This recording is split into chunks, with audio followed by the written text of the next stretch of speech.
കത്തി താഴെ ഇട. നിന്റെ അച്ഛനാടാ പറയുന്നേ, കത്തി താഴെ ഇട. ഈ തേങ്ങൽ മലയാള സിനിമയുടെ നെഞ്ചിൽ നെരിപ്പോടായി ഇന്നും നിലനിൽക്കുന്നു.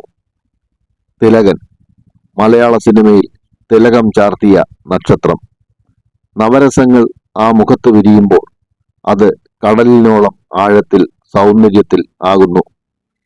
പകരമാര് ഇല്ല, ആരുമില്ല. ഇനി ഉണ്ടാകുമോ അറിയില്ല. ചെയ്തുതീർത്ത കഥാപാത്രങ്ങൾ മലയാള സിനിമയിൽ രാജസിംഹാസനത്തിൽ ഇന്നും വിലസുന്നു. 1935 ജൂലൈ 15 ഇന്നത്തെ പത്തനംതിട്ട ജില്ലയിൽപ്പെട്ട അയിരൂരിൽ PS കേശവന്റെയും ദേവയാനി അമ്മയുടെയും മകനായി തിലകൻ ജനിച്ചു.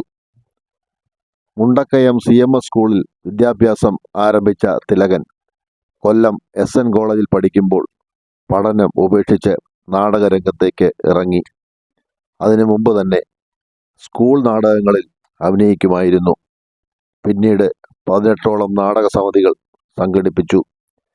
5000ഓളം വേദികളിൽ അഭിനയിച്ചു.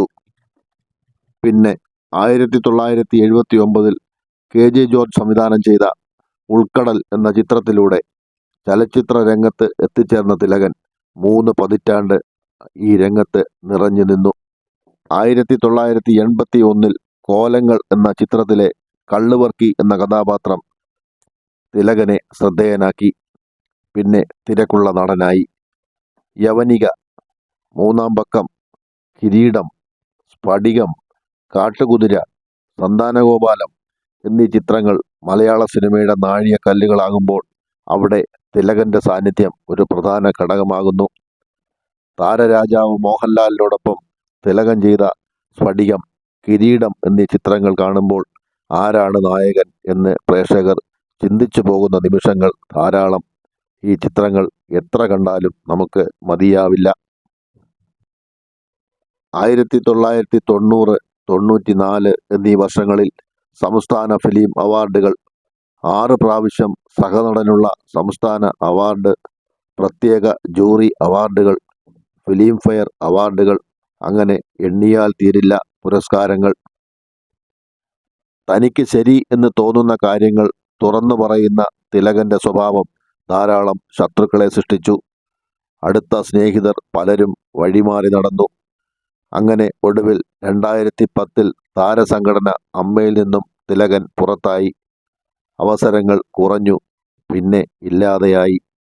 അങ്ങനെ സംഭവിച്ചില്ലായിരുന്നുവെങ്കിൽ മലയാള സിനിമയിൽ ഇനിയും ധാരാളം പൊൻമുത്തുകൾ, കഥാപാത്രങ്ങൾ തിലകനിലൂടെ നമുക്ക് ലഭിക്കുമായിരുന്നു.